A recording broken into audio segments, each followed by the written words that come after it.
Hi everyone, I hope you guys are doing okay, that you're safe and you're healthy. I am on a walk because I've been inside for the last few days it's been very hot here, so I've been inside. But I wanted to check in because, like so many of you who are also inside, I've been watching the coverage of the protests, the uprising that's happening across the country right now. And for those of you who are out there right now, let me just say thank you so much for showing up, for standing up to injustice, and for being there on the streets. If you are able to go to the streets right now, please do. Show your solidarity right now with your sisters and brothers out there on the front lines. If you are not able to, we can show other forms of solidarity, in strength and online and message. And I am not able to right now be on the streets for a whole set of reasons. I'm not at home. I'm not in New York. And I am definitely sending my love to everyone out there marching across the country, actually, and making sure that this can't go on any longer. So I want to talk to you a little bit about the media's coverage of the protests, because I think, so many of us have been glued to our TVs if we have cable, if not online. And for those of you who do have cable and have been watching the coverage on CNN, I think it was pretty jarring last night seeing many hosts and even reporters on the ground covering these protests just immediately go to the perspective of blame the protesters, lump in agitators, many of whom we all know at this point throughout history are paid to agitate, and criticize the looting, not understanding the significance of why some of these companies and corporations were targeted. And there was a clear bias, and not just a bias, a lack of an education as to what this all means, what historically this means for our country, what historically looting has represented, what historically these uprisings represent. And immediately the media, and I was watching CNN, went to this defense of the police and the police state. And every once in a while they'd say things like, well, we have to keep in mind here that, the protesters here are here because an unarmed black man was killed. And it would take them so long to get that statement out that it made me think there was definitely some sort of intent behind that language. Now, I've been extremely frustrated today watching their coverage because it immediately shifted to a defense, almost entirety defense of the police. And, they lump in, as we said, the bad actors. But even then, with instigators who do show up at these protests, for those of you who've been on the ground, and I've covered protests, I don't even know how many. I mean, over the last 6 years, either being in protests, just as somebody who's been doing that for my adult life, or as a reporter being on the ground, you see the instigators, you see the patterns of behavior, and then you also learn about this. You're trained to understand it. And I think that there's a responsibility for the media, if they're going to cover these live events, to understand what that means. And if they do understand what that means, then they are guilty of not representing this fairly. Now, there's one exception I've seen on cable news, and I want to give him recognition because I've been watching him very carefully, and that's Miguel Marquez. I don't know if you guys are watching him on CNN, but I did a little research on him, and he actually has been covering uprisings for many years. He was in Bahrain during the Arab Spring, was arrested by the police.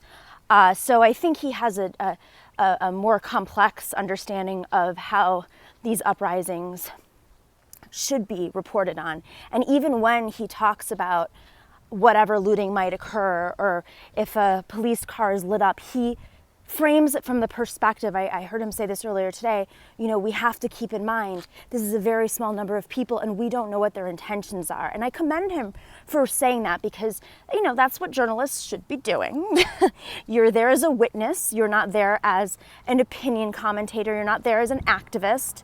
Of course, I am an activist and I'm a journalist. And so I go in there with a perspective. And I am the first to say that because I am there looking for the reporting that's actually not being done, which is, how is the police treating protesters? You don't have that kind of reporting put out into mainstream media. But I think what Miguel Marquez did on CNN, he's in Minneapolis, is he's been extremely fair and sensitive to why people are showing up.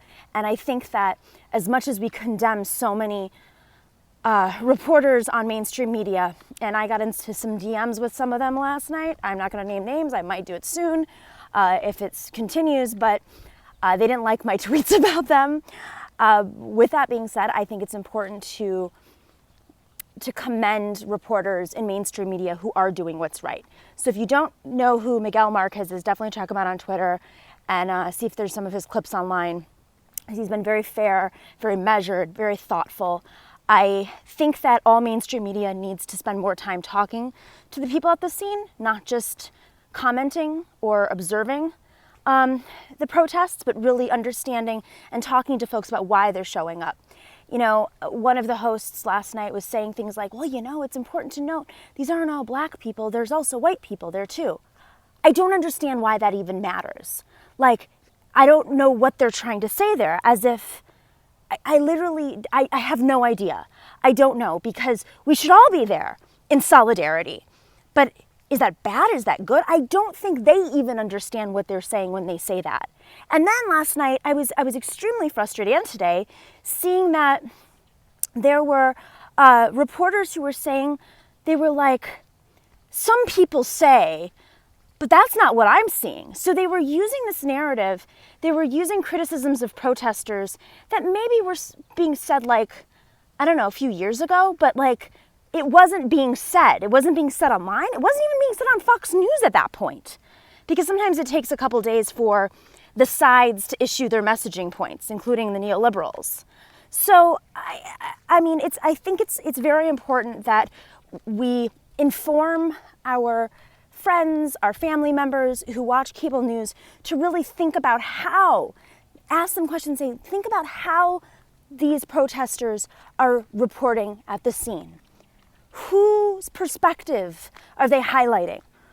Are they criticizing the police that plowed through protests today in New York City? Just recently, an hour ago, you had a police car in New York plow through on 14th Street, a street I have walked down thousands of times, plow through protesters.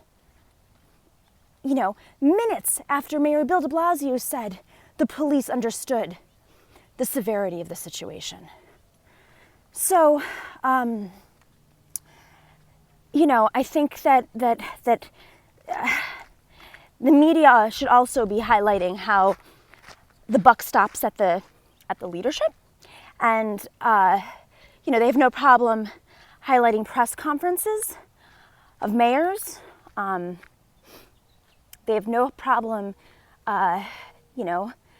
interviewing folks who are looking for a platform but really don't have experience in the movement. I think that they need to be asking tough questions, like Mayor Garcetti just now said he is closing all COVID testing sites because of how the police are being treated. That was his response as to why he was closing the testing sites. So he is punishing his city and the health of its citizens because he doesn't think that the police are being treated fairly right now. That's neoliberalism. By the way, Mayor Garcetti from LA is on the 4-person committee appointed by Joe Biden to find a vice president. Okay? Also keep in mind the lawmakers who show up for the photo op. I want to see it in their policies. I want to see it in their donations. Do they take police money? Do they take real estate money? Because they are related. I want to see that they practice what they preach and they're not just doing it when it seems popular. I want to see what happens when the lights are off. You know? I want to see politicians who don't just focus on a protest when they're in the picture, but actually talk about the systemic issues, that don't take the money from the industries that they're supposedly protesting. That's neoliberalism. And I call on our New York lawmakers because there's a whole lot of that in New York. There's a whole lot of opportunism in New York. You know, that they're getting arrested when the cameras are on, but then behind the scenes cut deals with these people. That's how politics works. So I hope more journalists can ask these questions, can ask Mayor Garcetti why he shut down COVID testing centers as a punishment. Literally, it's punitive. Why Mayor de Blasio, still at this moment, while there are thousands and thousands of people on the streets of every single borough in New York City right now with individual protests, why he continues to think that the police have it under control and that they understand the gravity of the situation. The police that plowed into protesters on 14th Street. The buck stops. The buck stops at the mayor's offices, in the DA's office. The mayor sets the budget. The mayor allocates the money to the police department. The mayor chooses who heads the police. But the mayor is controlled by the police union that is right wing. And let's not forget, and I talk about this week on my show, which comes out tomorrow on patreon.com/the Nomiki show. Let's not forget that the FBI was investigating police departments across the country because they saw a groundswell of organized white supremacy within the police departments. You don't think that that culture spreads? I want to see reporters reporting on that. Enough with a couple of bad apples who are probably instigators, who are lighting things on fire. You know what happens when you light things on fire? People pay attention. And that's what people want. They're hurt. They're in pain. They're sick of their lawmakers talking about how important the black vote is, but doing nothing for the community to protect them. Stripping funding from education, continuing redlining, not calling out the police department. I'm walking down the street. If you guys are wondering what I'm doing, I haven't taken a walk in a while. I've been held up inside like so many of us. I am in Arizona, staying at my grandparents' house because my parents needed some help. My heart is with everybody who's out on the streets right now, especially in New York, my home.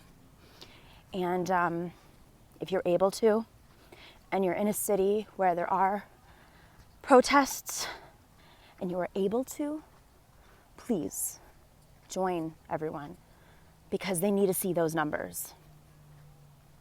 They need to see that America of 330 million people will not stand for this anymore. Because there's a point where the press can't ignore it, and that's happening. And they can try to spin this all they want, but I don't see it happening. It was so clearly murder. It was so clearly murder. And I don't think Democratic lawmakers in Democratic cities, which is important, so pressure points. Let's look about the power for a second, because, you know, most cities across America are democratically run with Democratic voters, majority Democratic voters.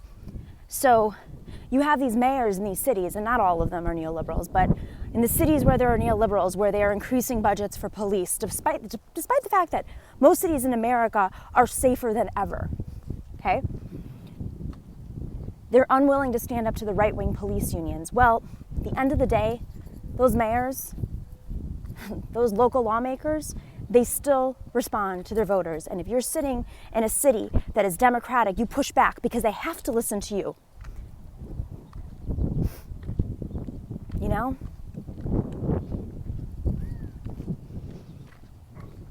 I don't think people have it in them anymore. Anyways, I gotta go home. Stay safe, everybody. Stay healthy. Again, if you are able to go out there right now and join people in the streets, please do so. And do so safely.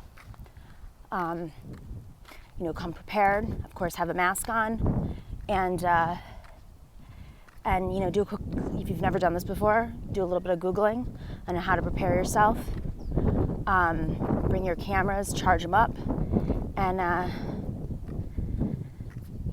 just stay healthy. Thanks, Mark Bay. I appreciate you guys. We're gonna put up our new episode on Monday on YouTube, and if you're on Patreon, we're gonna have it up tomorrow, so you'll see it up there. Love you all. Take care.